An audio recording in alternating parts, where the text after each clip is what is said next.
How you guys doing today? It's Anthony Gangi. Welcome to another episode of Tier Talk. Guys, this is going to be a great topic. We're going to be talking about, is it important for the correctional officers to know what the inmates have done, what they are criminally charged with, the inmates that they are assigned. We've covered this topic in the past, but we're going to provide a different perspective. And we also have Joe Pomponio, who is also going to be on the show with us to share his thoughts. But before we get into the topic, let's go over our sponsors. We have American Military University. If you guys are looking for a degree, seek higher education, please check out American Military University. They're very supportive for what we do in corrections. They're very supportive for what we do here on Tier Talk. And it's about bringing experience back into the classroom. So please, if you guys get a chance, check them out. They got a lot of things that will work with you. They're actually doing a lot of stuff for correctional professionals. So please give them a call. See what they have to offer. We also have Inmate Manipulation Decoder. This book is doing very well. It sells nationally, internationally. This book is used for training all across the country. So I want to thank people for their continued support for that book. The link to that book, because it will be found on Amazon, is in the description. And we also have How to Succeed in Corrections. This book is doing very well. It's a journal type format. It's got tons of advice, passages upon passages, supported by other professionals in the field outside of myself. It's just really been picked up by a lot of training departments, so I'm very happy. Now, this book can only be picked up right now at Blue 360 Media. So again, if you're looking to get that book, the link to that is in the description. And I'm slowly working on my rookie book. I'm on I completed 26 passages out of 50. The intro's also done. The preface is being done. So this book should be out soon. It's going to be for rookies. Same format, passages, supported with someone from the profession. And it's going to kind of be an addition to the other books that are in the market that I have already. So How to Succeed in Corrections and Inmate Manipulation. I'm not going to revisit things we've already discussed. But if I do, because there have been maybe one or two passages which I wanted to touch on an added thought, it's only to add a perspective. So I'm trying to keep it to very unique. So again, if you guys are looking for a catch-all, it's not meant to be a catch-all. It's meant to partnership with the other books we already have on the market. So let's see.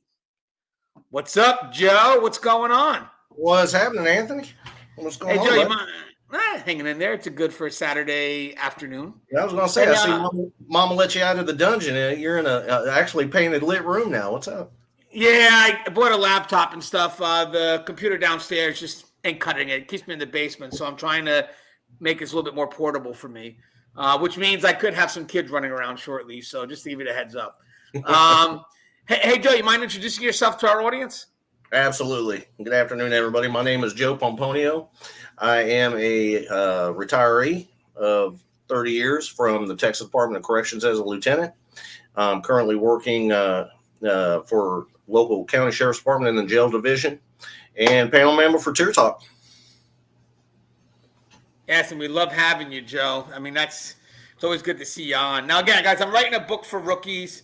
One of the topics I thought I could cover in this book, but I thought, hey, you know what? Let's go ahead and kind of also talk about this topic now. Is it really important for us to know what the inmates have done on the outside? So basically the inmates that were assigned, how important it is for us to know what their criminal charges are. And it's not something I covered in the last book, but it is a question that we get asked often. So I wanted to devote a quick passage to it, but I thought that me and Joe could explore this topic. Now, Joe, before we go into any details of discussion, is this something that you've gotten a lot of questions of people asking, hey, Lieutenant, is it a good idea for me to know what these inmates have done? Yeah. I mean, you get asked that question more often than not, especially from your younger tenure employees. The older ones are, don't really care what they've done or what they're convicted of, because of the fact that, it doesn't change the total outcome. Our job is custody and control. So, but yeah, you get asked that quite frequently, especially with your younger employees, just out of curiosity for the most part. But, there are some that truly desirably want to know what they've done. The obvious title is good for correctional officers to know the charges of the inmates in their assigned areas. The first thing I want to discuss real quick is there's a difference between generalized charges versus the specifics.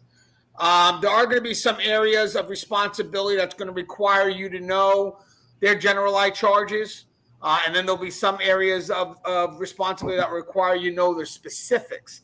But just to let you know of the difference, the generalized charge is pretty much what they've been charged for. I kind of call it the label. So this person's in for murder, but it doesn't tell you who they murdered, why they did the murder, how it was done. Just this is what they're here for. This person is a sex offender. It doesn't tell you who the offense was against. It doesn't tell you how they did it. It just specifically says this person was a sex offender. So again, generalized charges is one thing, but then you have the specifics. Now, knowing the specifics is usually a bit more intentional in your effort to discover those specifics, because now you're finding out the details behind each case. And to me, when it comes to learning the specifics of each crime, that's where it could start to affect you mentally. Because again, my day, I know I'm around bad people. I know I'm going to be around, in general, sex offenders and murderers and a whole list of bad behaviors. But having said that,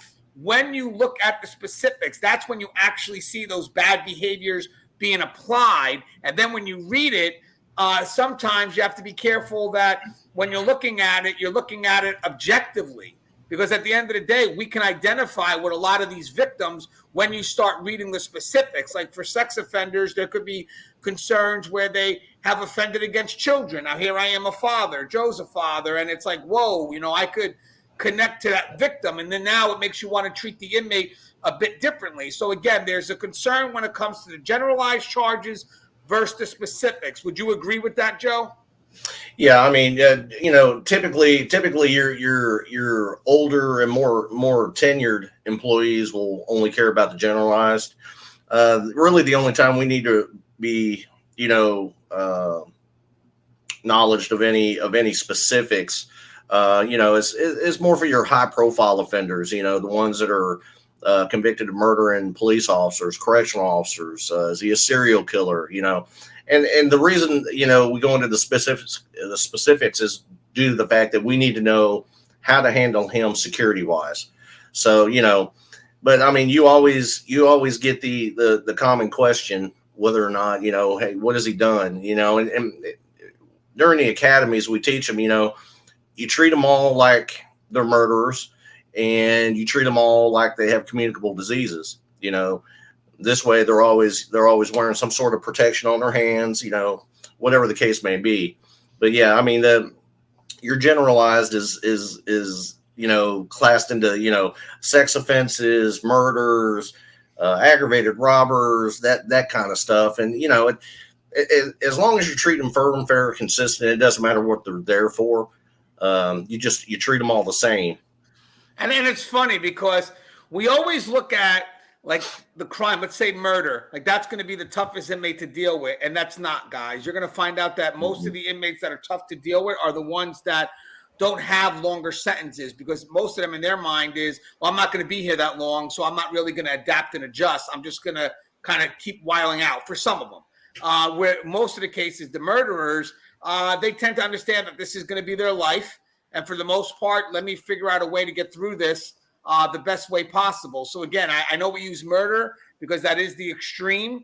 But having said that, when you're working in the system, if you're using murder to kind of generalize the worst in regards to the behavior in the facility, you're going to be a little off on that, because usually it's the ones that are the short timers who just tend to be impulsive. I mean, would you agree with that, Joe? Oh yeah, absolutely. Most of my uses of forces were on short-time convicts, DWIs, drug offenses, the ones that knew they were getting out at the end of their sentence regardless, short of them committing some sort of staff assault or something criminal, they knew they were getting out. And those are the ones that typically are harder to handle than your long-term inmates. Most of that are serving 30 years and above are kind of already resigned to doing their time, and they want to do it the best way they can. Under the radar and out of trouble, and just kind of make it their home. So, you typically, you think murder and you think, oh my God, he's got to be a dangerous individual. And more often than not, your murderers are the ones that they're under the radar and tend to stay out of the trouble and do their time. Yeah. And by the way, we're not minimizing those types of offenses. Again, this is just more of a generalized discussion. But having said that, our discussion still at that heightened level of vigilance. I mean, I would just basically treat those short timers to some extent with the same amount of vigilance I would treat high profile murder cases too. I mean, you never know where that threat could be, because most people, when they commit their crimes, they're usually impulsive in nature. So having said that, when they get behind the prison wall, it's really dealing with people who have high levels of impulsivity. That's the key. I mean, that's the stuff that we have to always worry about, is that you can have a calm day, even with the inmate who's in for a simple charge, but something can happen and they could be totally impulsive. And at that point, doesn't matter what they've done. The threat is them and their thinking habits or whatever it is. So again, I think more of how they can act impulsively, to me is one of the keys, as opposed to kind of thinking things through. And thank God, outside of custody, we also have other individuals like mental health, social services. They try to help them through that level of reactionary thinking. So Joe, real quick, for me, when I if I have to know something now, by the way, let's talk about the positions that are going to know some level what they've done, whether generally or specific. I think classification is going to know very detailed specifics of what the individual done, and that could relate to placement, because just to give an example, people could commit crimes to people on the streets who have family that are in the prison. So, I mean, when classification really looks at these files, they don't just look at the specifics of the crime, but also who was affected by this crime. Are there any connections to any of the victims in this facility? I mean, their need to know the specifics is instrumental in our successful handling of them, because also what classification knows, be honest with you, also gets passed up to management to some level, passed up to custody. They really, in my mind, are the ones that initially really look at that file at such a depth that we kind of start from there and then kind of branch out as to who needs to know what. But let's talk about classification, Joe. How important is for classification to know some of those details? Classification is critical. I mean, your first point of contact is going to be your intake department, where they do all their initial screenings. A lot of it's going to depend on the truthfulness from the offender coming in, what information, whether or not the name of the victim of his crime is known, because 9 times out of 10, if it's a minor, they won't list the minor's name. And then classification itself, once they get assigned to a facility, anybody who sits on that classification committee to assign that inmate to a job or a housing assignment is gonna know, because the information's there for you to see. Anybody who, most times when crimes occur, the victims and the victims' family members normally register with a victim impact service. Like in our state, we have a victim impact agency that's attached to our correctional facilities. And, whenever the offenders move from facility to facility, or maybe coming up for a trial or a retrial, whatever, they're notified. So, it's important for the victims, and sometimes victims are the employees of the correctional institution as well. It affects them, or affects one of their family members. It's one of those things where you need to let your administration know. This way, if for some reason that this guy slips through the cracks and he gets assigned to your facility, say, I committed a crime against Gangi's brother, and I, for some reason, I land on his facility, the classification committee can look and say, oh, whoa, okay, here we go. No, he doesn't need to be here. He needs to go somewhere else. That's why, communication and information is key when it comes to that. But as far as the knowledge of the information itself, I mean, it doesn't need to be broadcasted. Not everybody needs to know, even though it's human nature for curiosity killing a cat. But from your classification committees, probably mid-level, like in our agency, lieutenants and above sit on classification committees. So we're probably going to know, but I don't believe that it really needs to go below that. Yeah, because also during those committees, there are things that are discussed that may require specifics. And as I mentioned, classification, them knowing the details truly does help us operate. I'd also like to add to that the investigative divisions.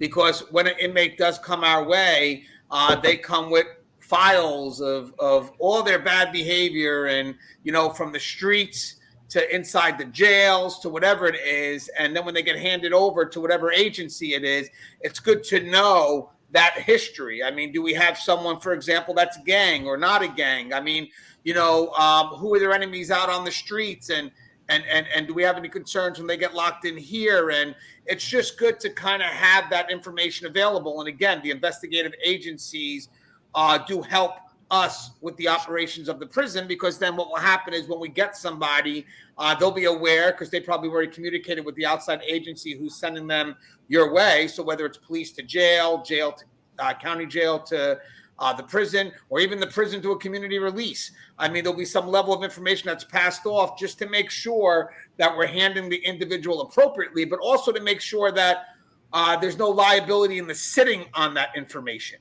Because again, if it really does pertain to the safety and security of not just the facility or the other inmates, but also the inmate that you have, the one that you're getting. So again, the investigative authority would be another aspect, another component that really does require some level of specific knowledge in regards to what they've done that goes beyond just the label that the person's in here for a murder. Right, Joe? Would you agree with the investigative agency as well?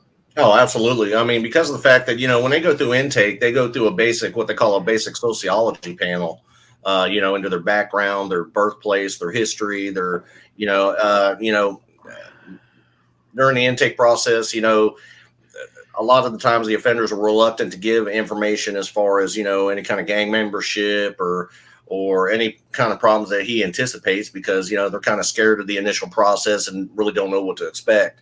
We really don't get good information until that inmate lands on that first facility, and we can actually dig into him a little bit. A lot of times the information we get from internal affairs or, the county jails is critical, whether or not he was a gang member, whenever brought to their facilities. There's a lot of information that we do need to know, not just for our safety, but for his as well. Yeah, and again, guys, this is just more of knowing the information and then knowing who to pass it off to. I mean, that's the key. I mean, you're learning the information so you can figure out, where that information should be best be distributed. Now, and wait, let's also do one more. The intake. Actually, I was just on News Nation recently, and we talked about classification and erroneous releases. And the big thing about intake is that it is a very complex process. I mean, there's court translations, interest from other agencies. So the intake process is another area where the staff members there, the officers that may oversee the booking process, are going to know a little bit more details of what happened. I mean, sometimes what they'll do is when they get somebody dropped off from, let's say, the local authority, then while they're bringing the person in, they may go talk to the local authority and say, hey, what happened here? Why did this person get caught up? Why are they coming back to our custody? And then basically look at the file of reports that's written. So again, if you're an intake officer, I think that you're also going to have some level of knowledge into the specifics of what happened. Would you agree to that, Joe? Oh yeah, because when they first come in, you're not only getting them from the county of their conviction. Sometimes they may have warrants or holds at other counties for other crimes. And when their state ID or personal identification comes up in the NCIC database, those counties are alerted that, hey, this guy has just received a 10-year sentence in the Texas Department of Criminal Justice, and at that time, they will notify the intake or the agency themselves that, hey, when he's done with his sentence, we want him. So it's crucial for the intake officers to make sure that they're taking their time with the paperwork and knowing what they're seeing and what they're reading. But yeah, the intake will probably be your first line that actually has knowledge of any kind of in-depth into this offender. Yeah, then as I said, you also have the local authority there who's also going to be very specific at that time. And, I mean, let's be honest, some of the knowledge we'd like to think, gets put on the paper, but sometimes it doesn't. And it's good to kind of have some one-on-one with the arresting authority. And by the way, that's where it all starts. So that initial and right there is where all that information starts to pass forward. So again, the more information you have at that moment, the more we're able to pass out and distribute appropriately. So I would like to say now that we kind of talked about some of the positions that should have it, I'm sure there's more. Mental health may need it, by the way, because they're trying to truly create change in the individual, so they really need to know the why behind the crime. Chaplaincy could also know an effort for some forgiveness. So I mean, there are some departments that may need to know specifics as well. So I just want to say, but realize that they know it for a professional purpose. I think that's what we're going to get at. They know it for a professional purpose. So one of the things I want to ask right now, if you're one of the people that ask this question, is ask yourself and answer honestly, why do you want to know? In the next book I'm writing, and I would love to get your thoughts on this, Joe, this is the first paragraph. It says, a question I get asked often by rookie correctional officers is it good to know the specifics and details behind each inmate's street charges? For me, the answer matters on why the knowledge is needed. If you're seeking the answer for judgment, bragging rights, or even random curiosity, I would say no. Some of the specific details behind each charge are extremely brutal and unforgiving. In most cases, if you don't protect yourself mentally from what you are reading, it could easily affect you, and more importantly, your ability to do your job objectively.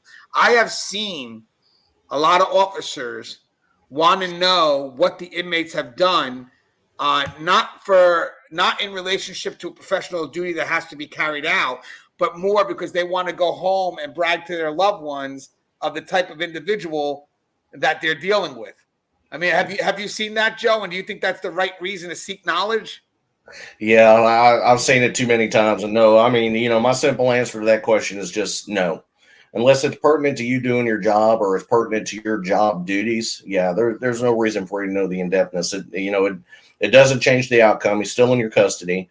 You still have to maintain custody control and safety and security of the institution. You got to, maintain their welfare. So, yeah, simple answer is no. But yeah, I've seen it all too many times. And I've seen officers that, once they actually found out what he was there for, especially sex offenders, yeah, you could tell their demeanor changed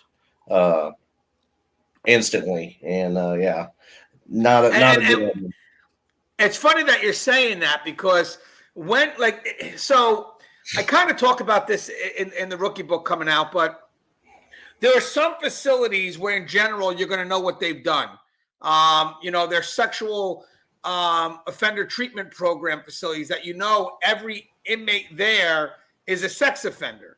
Now, when you work at a regular prison that's not really geared on specific treatment based on crime, but just geared in generalized treatment, because that is part of what we do now in rehabilitation. Sex offender in general has the label. In general, it has the label.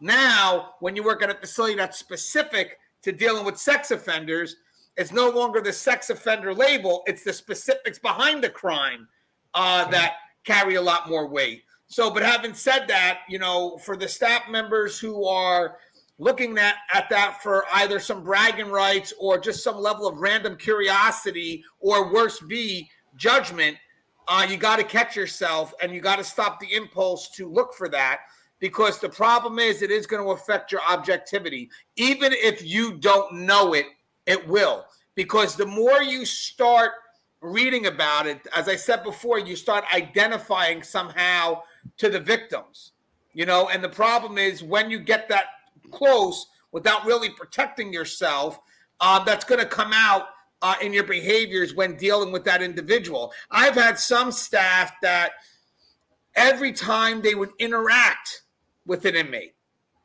they would be right back on that computer trying to look at what they've done. They would look at them through the specific system, and then they would try to look up news articles to kind of get more details of the case. This was literally every interaction. They would, remember who they spoke to throughout the day, and then they would be at home on their own time looking up what they've done and then trying to find news articles to find the specifics beyond the generalized charge. I'm sure you've seen that, Joe, right? Yeah, I've seen it. I've seen quite a few go just compulsive and obsessive with it. It's not a healthy trait to have in a corrections profession, but yeah, I have seen it done a time or two. Now, the next paragraph I have here, when I said, if you're asking out of judgment, random curiosity or some bragging rights? Obviously, the answer is no. That's not the right reasons to be seeking out that level of information, because again, that's information that you even may have greater access to. So you don't want to abuse that privilege as well. But the next paragraph I got is, with that said, the no is not an all-encompassing no. There are times when knowing the detailed specifics can help you in your efforts to be more effective. Details that may help you decide on where they can be housed. So we talked about that. That comes from intake, assigned housing, the level of housing, concerns when transporting. Where we're going with this person. They committed a crime there. They may have family there, or retaliation, because sometimes inmates that we send out could be targeted by victims' families. So it's good to kind of know what areas, or gang rivalry. And then I also mentioned, obviously, the potential for an escape, or assigning them to a job, kitchen, porter, clerk, etc. In this regard, the knowledge is needed in order for the agency to alleviate any liability that usually comes on the back end of failing to do your needed and expected due diligence. Now, the quote that I got from Craig Cook that opens up this paragraph to me was a phenomenal quote. He says, part of a good CO's job is to treat all inmates the same so as no favoritism is shown.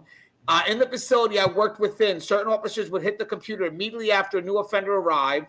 When housing murderers, rapists, drug dealers, users, deadbeat dads, etc. together, this action could have jaded an officer's treatment towards an inmate. The only thing I wanted to know was if an offender had a history of staff assault or outside crimes against LEOs. What's your thought on that quote? That's a good one, right? Yeah, Joe? yeah, that's a spot on quote. I mean, like I said before, it doesn't change. It doesn't change your job or your duties. Your job is to keep them there and make sure they do their sentence, and you keep them healthy and you keep them safe. Knowing the specifics, as relates to housing and job assignments, because obviously we're not going to put a sex offender in a medical facility with all women, or we're not going to assign him to where there's just a female clerk there. Nor are we going to put somebody with aggravated weapons charges anywhere near tools or implements. There's a time and place for needing to know the specifics versus wanting to know the specifics. Ooh, that's good. But yeah, his quote's spot on. I've seen officers drive themselves batshit nuts, obsessing over what this guy did, who he did it to, and it's an unhealthy trait. It is, and I do have a little side note here. There are positions, we talked about this real quick. There are positions within the agency that will require you. That will require you to know the specifics, like management, classification, mental health booking. We talked about the investigative division. The specific knowledge they possess does create the initial level of safety, but that knowledge should also be partnered up with ongoing information collected by our correctional officers, those on the front line. Basically, it's a partnership effort that allows for a wider scale and real-time review before any security decisions are made on behalf of each inmate. Remember, if there is a failure to maintain safety and security, let's say escape, assault, murder, etc., and it's kind of what I've been recently on the news about, the public, the investigative authorities will have access to those specifics and use that knowledge to judge our collective efforts. So there's both the higher level, which is strategic, and lower level tactical accountability to all decisions that are made. So again, there are people in your agencies that's going to have to know the specifics 100%, because if something happens, and Joe will probably vouch for this, we're going to be held accountable to those specifics. Maybe not so much as individuals, but the agency itself will. Would you agree to that, Joe?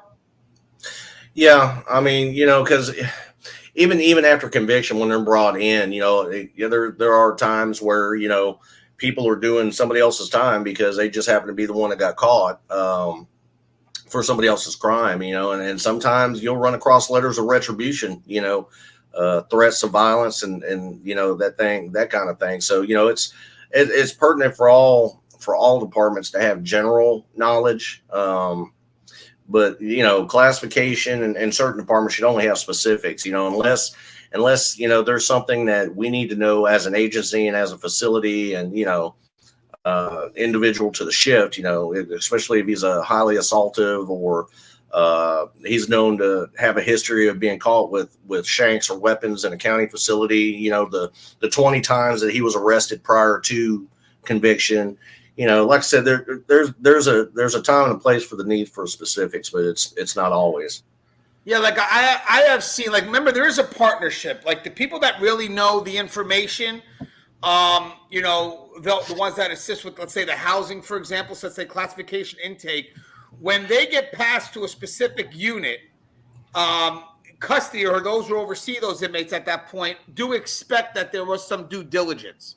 And if something does hit the fan, don't get me wrong, custody will react and handle it.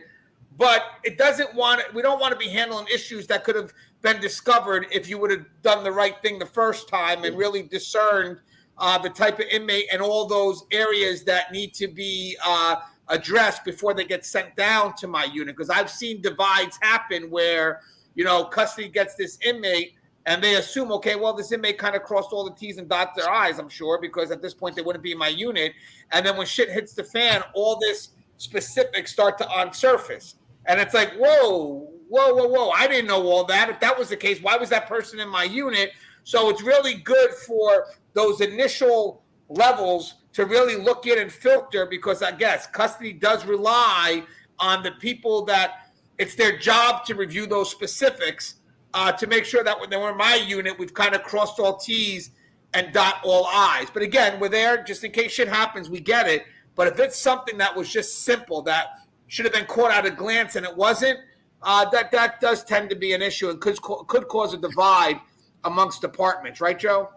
Oh yeah, definitely. Especially when it comes to classification, because knowing whether this guy is a predator, if he's had multiple convictions and multiple stays in the Department of Corrections, through the Safe Prisons program, is he a predator? Is he a predator amongst, is he a predator physically? Is he a predator sexually? Against other offenders, and during the classification, it's paramount that we try to house these guys with, within equal limits of crime, height and weight, because obviously you're not going to put somebody who just murdered 6 people in a cell with somebody who's serving 3 years for DWI.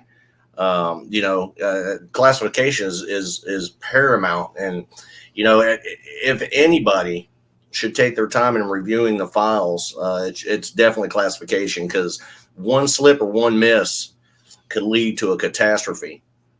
Right. And by the way, guys, this is real-time information. I mentioned partnership effort because obviously when the person gets to your unit or whatnot, or, now they're housed at the jail, there's still going to be ongoing information that's being collected that may need to be passed up.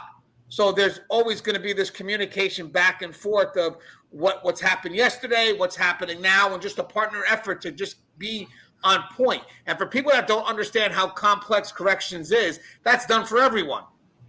I mean, every inmate, you're going to be doing that, from their history to, what's being developed in real time, and that constant communication to make sure we're all on the same page. Because again, once the person's been there for a couple of days, dynamics could change, and you could have something in his class file that may have determined this unit, but then you have the officer on the floor saying, wait a second, just yesterday, him and this other inmate had a problem.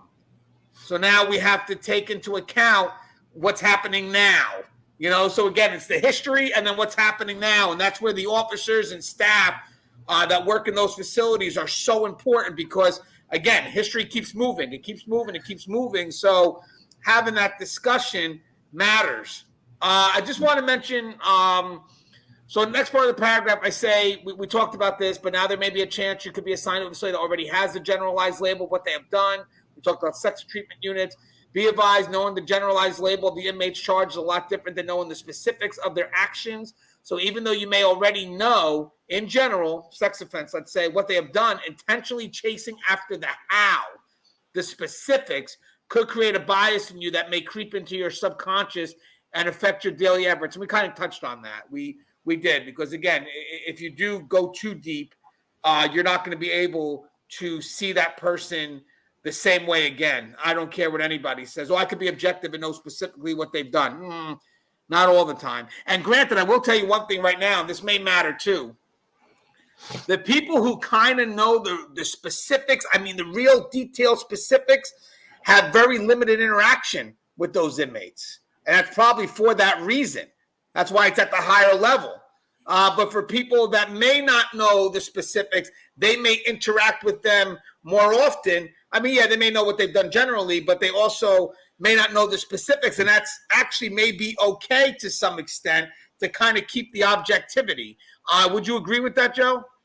Yeah, especially when it comes to the sexual offender treatment programs. We have multiple units in our state that are geared just towards SOTP, and those units generally have your most tenured staff in it because they don't care.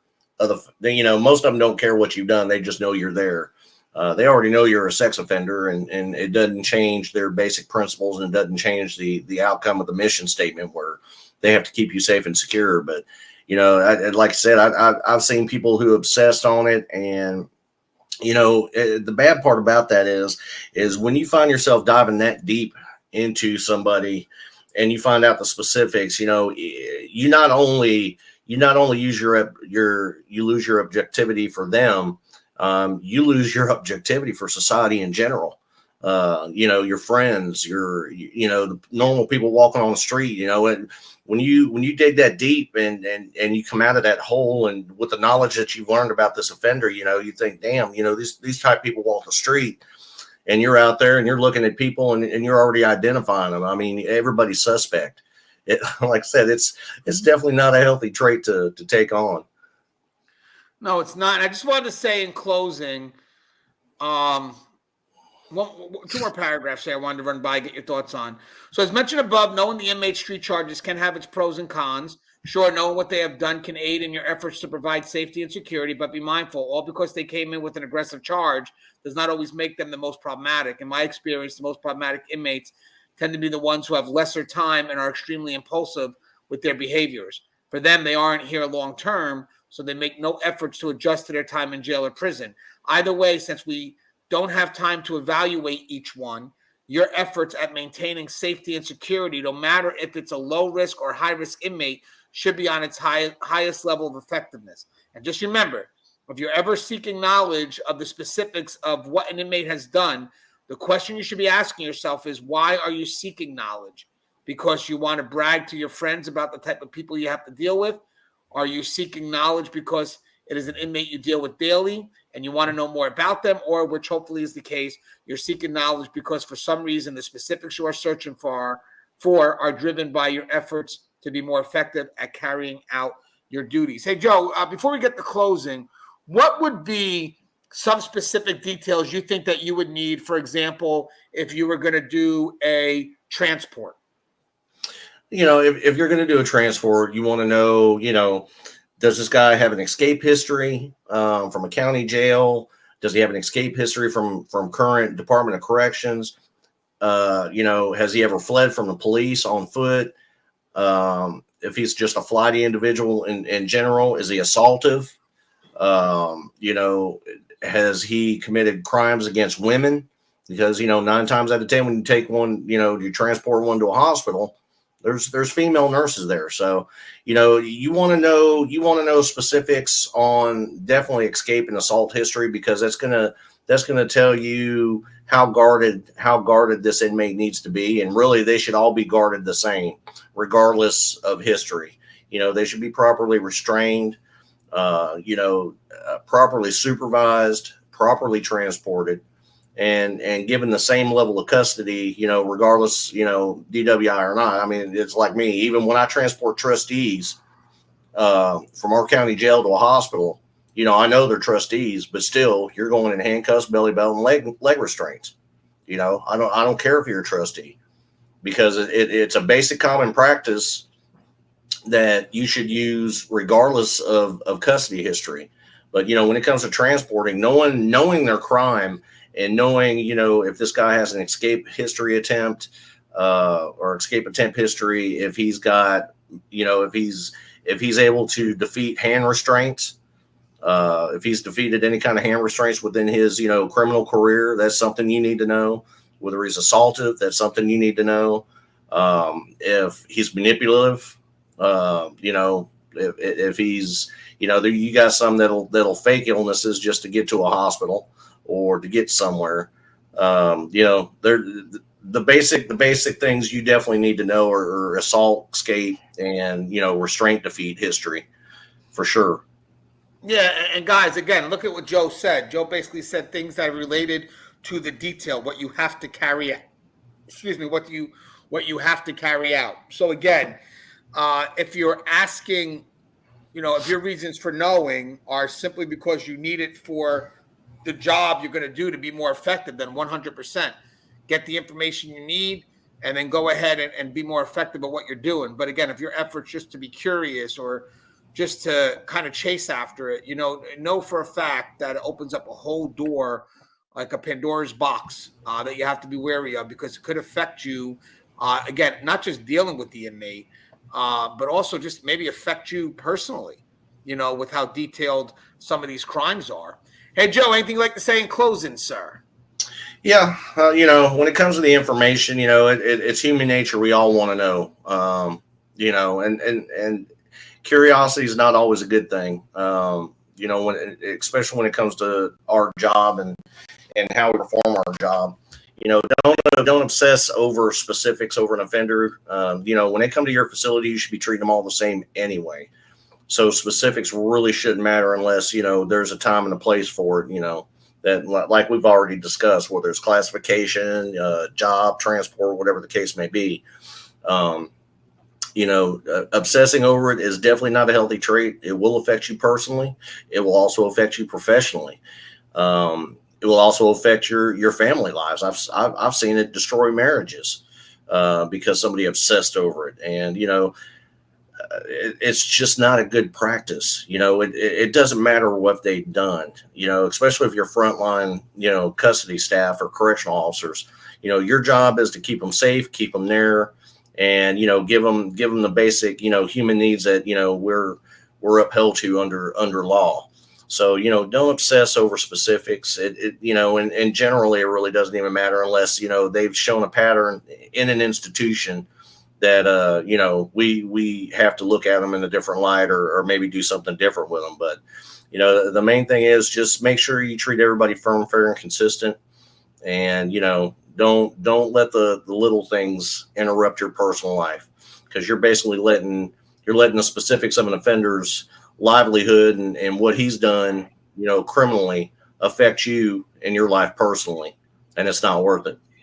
And it's great you mentioned firm, fair, and consistent. And to be honest with you, when you start chasing after those hows, that could easily affect your ability to deal with those inmates firm, fairly, and consistently. And I think that's the real big catch to this dialogue. So again, if you're a rookie and you're asking that question, you think I need to know what they've done, I think we pretty much spelled out the pros and the cons.